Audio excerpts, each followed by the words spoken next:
Ok, como les he mencionado anteriormente, el IEEE C37118 es el estándar que se utiliza para la definición de mediciones sincronizadas fasoriales. El C37118 establece que la representación de una cantidad eléctrica, por ejemplo, voltaje en este caso, es una magnitud representada por el valor RMS de la cantidad, en este caso voltaje, y un ángulo de fase teta.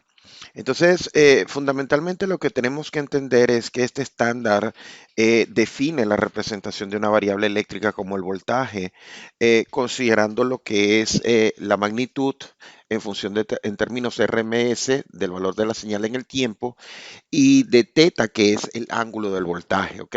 Que representa fundamentalmente el ángulo instantáneo que representa fundamentalmente el ángulo instantáneo medido contra una referencia sincronizada. ¿Ok?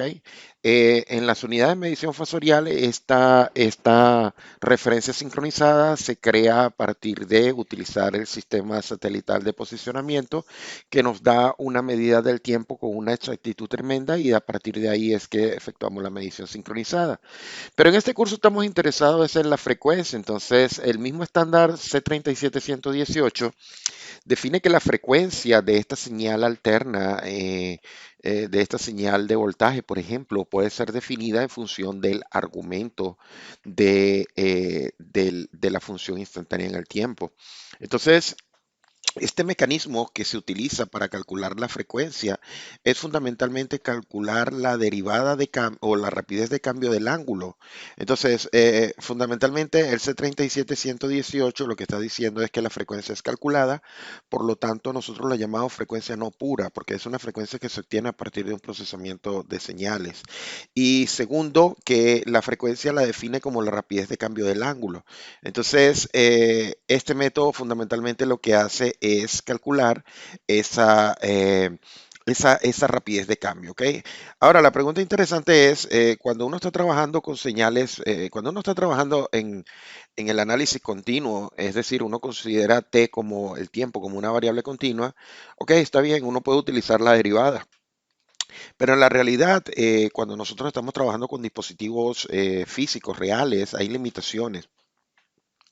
Y lo cierto es que esta definición que habíamos dado para frecuencia, según el CES 37118, de la derivada del ángulo del argumento, es fundamentalmente una definición para variables continuas. Cuando estamos trabajando con variables discretas, que es el caso de los sistemas físicos reales, eh, la, la- la definición tiene que ser utilizando señales discretizadas. Entonces, típicamente nosotros para calcular la frecuencia lo que hacemos es que calculamos el ángulo en una posición y el ángulo y lo restamos con la posición del ángulo anterior. Y eso lo dividimos entre el intervalo de incremento en el tiempo. Entonces, cuando estamos haciendo eso, lo primero que tienen que entender entonces es que y lo primero que tienen que entender es que la frecuencia es calculada, es decir, que es estimada a partir de las señales de voltaje. Segundo, lo primero que hay que calcular es la posición angular y ya ahí hay que efectuar un tratamiento. Y después, cuando se está trabajando en el dominio del tiempo discreto, entonces la integración o el paso de discretización tiene un efecto sumamente importante. Entonces, todo esto es para decirle que este enfoque es lo que nosotros llamamos frecuencia no pura. Y la frecuencia no pura es fundamentalmente la frecuencia que se obtiene a partir de procesamiento de señales digitales, ¿ok? Dije digitales porque la gran mayoría de los dispositivos hoy por hoy que se utilizan en los sistemas eléctricos de potencia son sistemas digitales. Y en consecuencia, el cálculo de la frecuencia, como está expresado ahí en esa ecuación, es fundamentalmente un cálculo en el dominio del tiempo, pero discreto. Entonces, tienen que entender que los PMU, cuando ustedes están utilizando un PMU, realmente lo que están utilizando es un dispositivo que tiene la capacidad de conversión analógica a digital y que efectúa la discretización de las variables, ¿ok? Entonces, esa frecuencia que estamos obteniendo ahí es una frecuencia no pura, ¿ok? En este paper que aparece aquí en la parte inferior, el paper que publicamos en el año 2019 en Tailandia, en Bangkok específicamente, yo en ese paper la motivación fue para demostrar a las personas qué tan distante es la suposición de utilizar la frecuencia pura de lo que es la frecuencia no pura. Entonces, en ese paper del año 2019 yo utilicé Dixieland Power Factory. Utilicé el modelo del sistema de Gran Bretaña. El modelo del sistema de transmisión es un modelo reducido. En este caso tenemos el modelo de 33 áreas del sistema del Reino Unido. ¿Ok? Entonces, ¿qué fue lo que hicimos? Lo que hicimos en este sistema, tenemos el sistema trabajando en condiciones de régimen estacionario. Por supuesto, la frecuencia es igual a la frecuencia nominal, la velocidad de las máquinas es igual a la velocidad nominal, entonces estamos hablando que si estamos usando el sistema por unidad, tenemos velocidad de 1 por unidad y tenemos frecuencia de 1 por unidad, ¿ok? Súbitamente, una unidad de generación, en este caso en la zona número 22, en la zona número 22 tenemos un disparo de una unidad de generación de tipo nuclear. En este caso estamos diciendo que se dispara la unidad Z22 de tipo nuclear que tiene una potencia de algo así como 2 gigavatios, ¿ok? Entonces se está perdiendo una inercia, una constante inercia de 6 segundos en la base de la potencia nominal de esa máquina y eso es lo que va a excitar el comportamiento del cambio de la frecuencia. Entonces, ¿qué hemos hecho? Hemos utilizado Dixieland Power Factory, hemos utilizado simulaciones EMT y a partir de las simulaciones EMT hemos efectuado el cálculo de la frecuencia, ¿no? Que es fundamentalmente lo que estábamos diciendo anteriormente. El cálculo de la frecuencia no pura se calcula a partir del procesamiento de la señal de voltaje. Entonces, en esta gráfica que les presento, que aparece en el paper que ya les mencioné de Tailandia del 2019, tenemos la simulación EMT, como pueden ver, aquí tenemos los 3 voltajes sobre la barra número 4, son los voltajes de línea neutro, los voltajes A, N, B, N y CN. Y lo que estamos haciendo es que estamos comparando la frecuencia de las unidades de generación que están conectadas en esta barra y lo estamos comparando con la frecuencia que se obtiene, perdón, con la frecuencia que se obtiene del procesamiento de señal, ¿ok? Para calcular la frecuencia.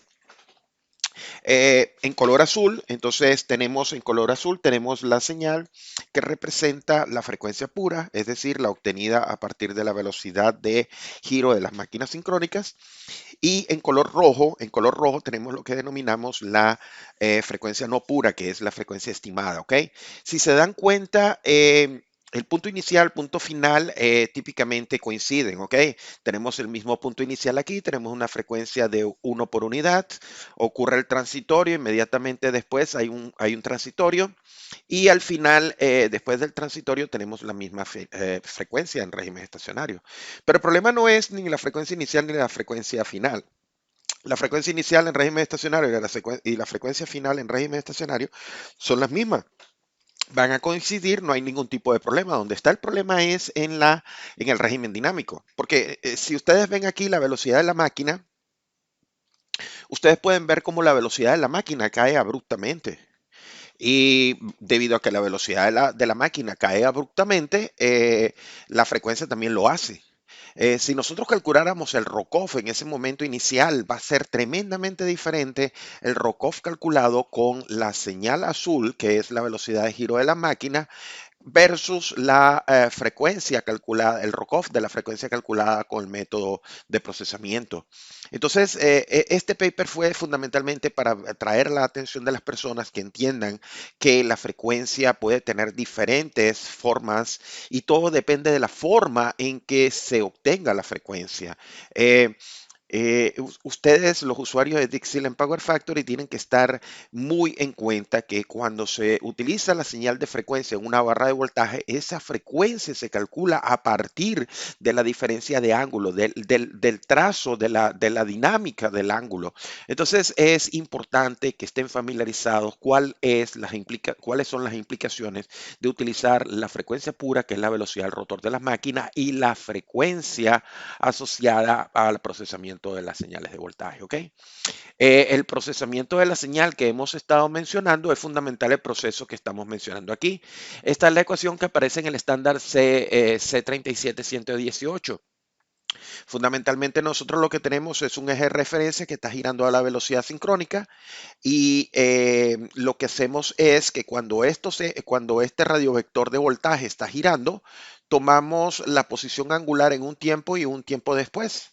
Entonces, una vez que tenemos eso, calculamos la diferencia de los tiempos, perdón, de los ángulos, y con esa diferencia de ángulo y el tiempo transcurrido entre las dos mediciones podemos calcular la frecuencia, ¿ok? ¿Qué es lo importante que ustedes tienen que entender? El paso de discretización que se utiliza aquí tiene muchísimo efecto en lo que es el amortiguamiento o incluso el filtrado de transitorios de alta frecuencia. Entonces, el uso del delta T es sumamente importante. Tienen que tener mucho cuidado cuando estén calculando la frecuencia porque el paso de discretización tiene efecto, ¿ok? En este plot que se encuentra aquí abajo tenemos un proceso continuo. En este caso estoy efectuando el ploteo continuo de lo que es la representación en el dominio del tiempo y de la representación fasorial, ¿ok? Y este plot es fundamentalmente un plot que se utiliza cuando se están probando protecciones de frecuencia, ¿ok? Este es un plot dependiente de rampa de frecuencia. La frecuencia inicialmente parte de cero, la frecuencia va aumentando. Por supuesto, ustedes se pueden dar cuenta porque la velocidad de giro de este radiovector de color negro va aumentando. Parte de cero, parte muy lento, el vector comienza a acelerarse, ustedes se dan cuenta porque el periodo de la señal comienza a disminuir y entonces la frecuencia de la señal aumenta, ¿ok? Este es un plot dinámico, en este caso el radiovector de color negro en la representación fasorial se está acelerando por consecuencia de esta rampa de frecuencia, ¿ok? Entonces quiero que entiendan, conclusión de esta slide sumamente importante, tienen que entender que la frecuencia, incluso en los PMU, es calculada a partir de un procesamiento de señales. Y ese procesamiento de señales viene ¿de dónde? Del cálculo de la rapidez de cambio del ángulo. Si nosotros podemos calcular el ángulo referente a una referencia rotativa a velocidad sincrónica, entonces podemos calcular la frecuencia, ¿ok? Sin embargo, tengo que ser sincero, hay múltiples algoritmos para el cálculo de la frecuencia, ¿ok? Si yo les doy una señal en el dominio del tiempo con valores instantáneos de voltaje, son múltiples los métodos, los algoritmos que existen para calcular la frecuencia de esa señal. Los algoritmos van desde las cosas más sencillas, como por ejemplo verificar el cruce por cero de la señal sinusoidal. Si ustedes están trabajando con una señal sinusoidal que no tiene componente de continua, la señal va a cruzar por cero en algún momento. Si usted mide el tiempo que transcurre en cruzar por cero dos veces la señal, usted puede sacar cuánto es el periodo de la señal. Y a partir de ahí, al inverso del periodo le da la frecuencia. Este es el método más elemental. ¿Cuál es el mayor problema con esta estimación de la frecuencia? Que no sé si ustedes se dan cuenta que para calcular la frecuencia requieren al menos dos periodos. Y eso genera un retardo de tiempo. Y ese retardo de tiempo es intolerable. Entonces es cuando nosotros hemos comenzado a utilizar mecanismos más elaborados para el cálculo de la frecuencia. Un paso adelante en los métodos de cálculo, en los algoritmos de cálculo, es la estimación de sincronofasores, que fue lo que mencioné en la lámina pasada. Efectuar el cálculo del ángulo, buscar dos posiciones angulares consecutivas y dividirlo entre el incremento en el tiempo. Y con eso tenemos la frecuencia. Eso es un mecanismo que está estandarizado, está en el ISS 37118 para mediciones sincronofasores, ¿ok? Sin embargo, hay que reconocer que cuando estamos trabajando en sistemas eléctricos de potencia hay fenómenos de muy alta frecuencia que este método de sincronofasores, todavía hay el debate si los sincronofasores pueden recoger la dinámica rápida de un sistema eléctrico de potencia. Y es entonces donde se ha utilizado otra serie de mecanismos. Los que estén familiarizados con electrónica de potencia deben de saber que hay algo que se llama el Phase Lock Loop, el PLL. El PLL es fundamentalmente algo circuital, hoy por hoy es algo digital, que se utiliza para calcular la frecuencia y la posición angular. ¿Ok? Yo no voy a ir en los detalles de cómo funciona un PLL, pero es un mecanismo, es un paso adelante y que permite un cálculo relativamente bueno para la frecuencia y la posición angular. Uno de los grandes problemas del PLL es que necesita señales, un voltaje mínimo para poder funcionar. Entonces, cuando estamos en aplicaciones de electrónica de potencia y ocurre un cortocircuito en terminales y el voltaje cae demasiado, el PLL puede fallar. Entonces, es una de las problemáticas, es una de las desventajas del método PLL. Otros algoritmos de procesamiento de señales tomado de la teoría de procesamiento de señales digitales es, por ejemplo, el Fast Fourier Transformation. Es un método matemático, es muy parecido a la descomposición Fourier tradicional, solamente que se puede utilizar sobre una ventana móvil y un cálculo más rápido. Pero, por supuesto, tiene un valor computacional un poco más alto y entonces eso es lo que ha hecho que esto solamente se utilice para unas aplicaciones bien específicas. Si usted está utilizando algún dispositivo muy moderno y muy costoso de análisis de Power Quality, probablemente uno de los algoritmos implementados dentro de ese dispositivo sea un Fast Fourier Transformation utilizando señales digitales, ¿ok? Hoy por hoy hay muchísimos otros métodos, hay muchísimos otros métodos. Si usted tiene acceso a IEEE, puede buscar métodos para estimación de la frecuencia.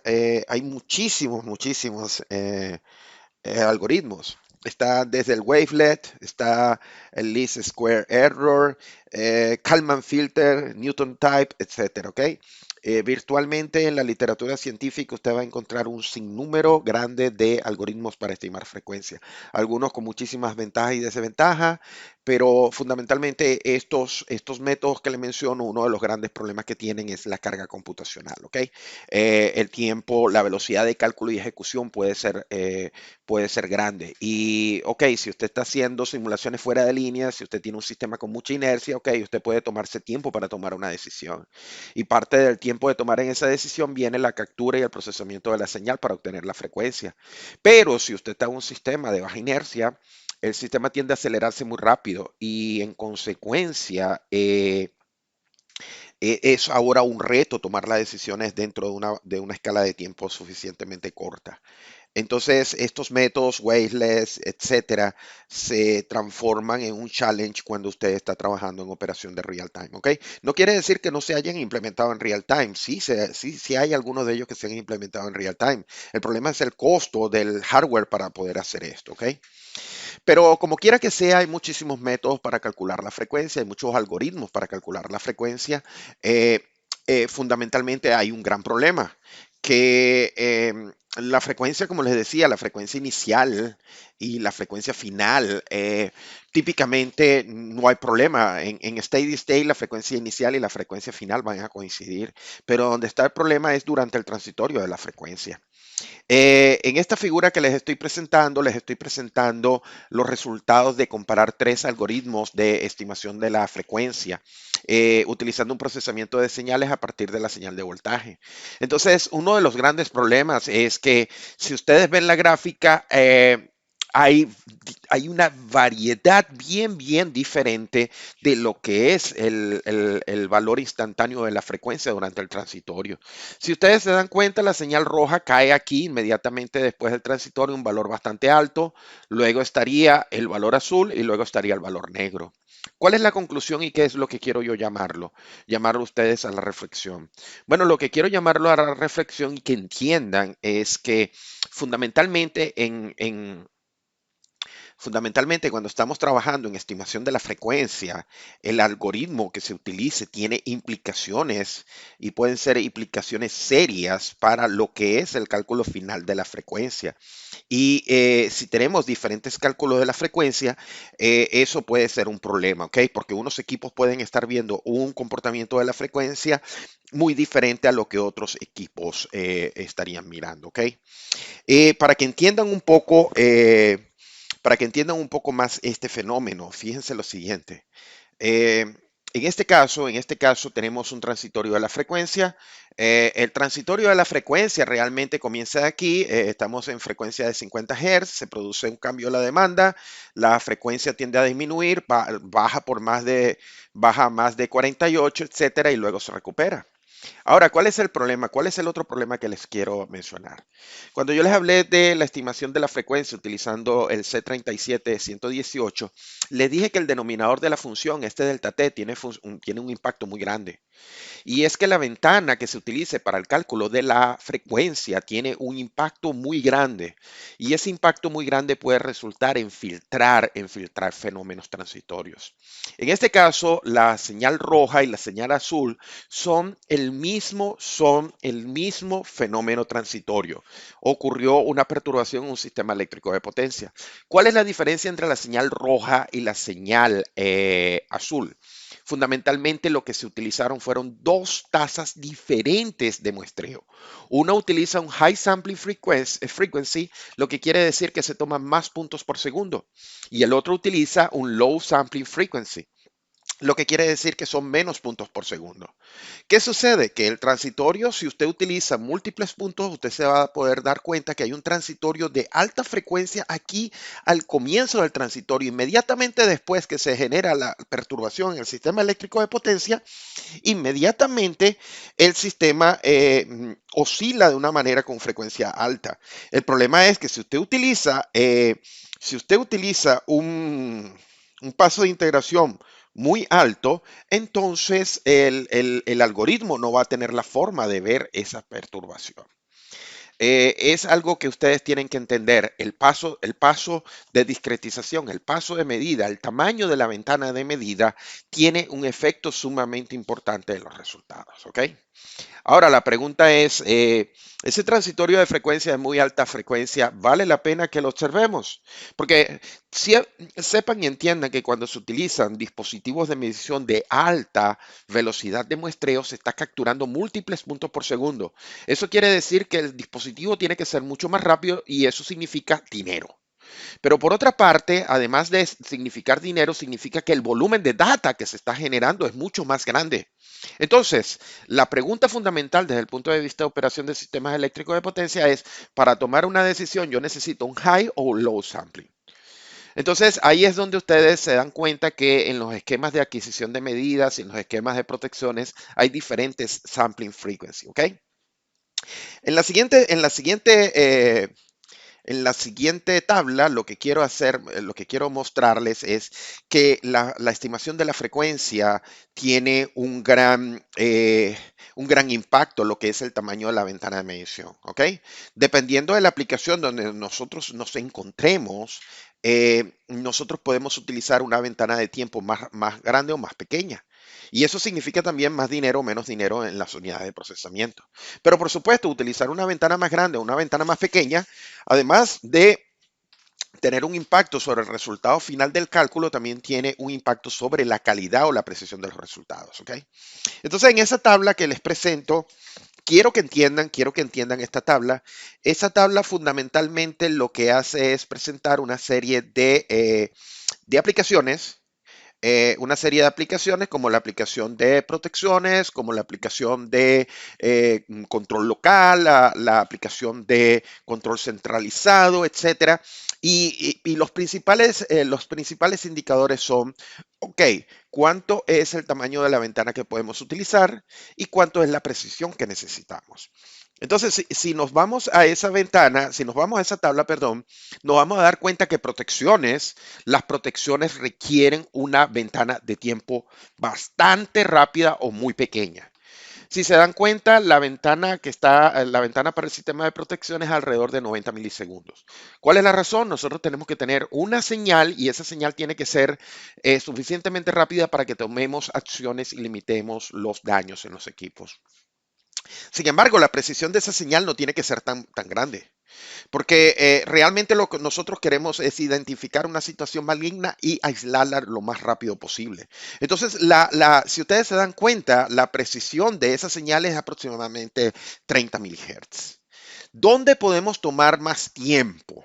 Bueno, nosotros podemos tomar más tiempo, por ejemplo, para decisiones más lentas. Por ejemplo, para el caso del control centralizado, nosotros podríamos hablar de una ventana de 500 milisegundos y en ese caso estaríamos hablando de que la frecuencia, la estimación de la frecuencia podría tener una precisión, pero que tiene que ser muy alta de 1 milisegundo, ¿ok?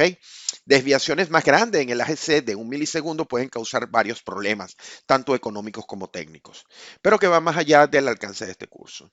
El ROCOF sí fundamentalmente es una variable altamente importante. El ROCOF, para los que no los conozcan, es en inglés rate of change of frequency, o lo que es lo mismo traducido en el español, la rata de cambio de la frecuencia. La rata de cambio de la frecuencia es una variable sumamente importante porque dice qué tan rápido o qué tan lento se están acelerando o desacelerando las máquinas. O dicho de otra forma, qué tan rápido o qué tan lento está cambiando la frecuencia. Entonces, en sistemas de baja inercia, en sistemas con mucha variabilidad, el ROCOF es una variable de sumo interés. Uno de los grandes debates es cuánto es el tamaño de medición que se tiene que utilizar para el ROCOF. Por ejemplo, la Unión Europea, el caso del operador de la Unión Europea, define que la ventana de tiempo para medir el ROCOF es de 500 milisegundos. ¿Cuál es una de las implicaciones de esta ventana de 500 milisegundos? Bueno, que usted necesita tener data por 500 milisegundos para poder emitir el cálculo.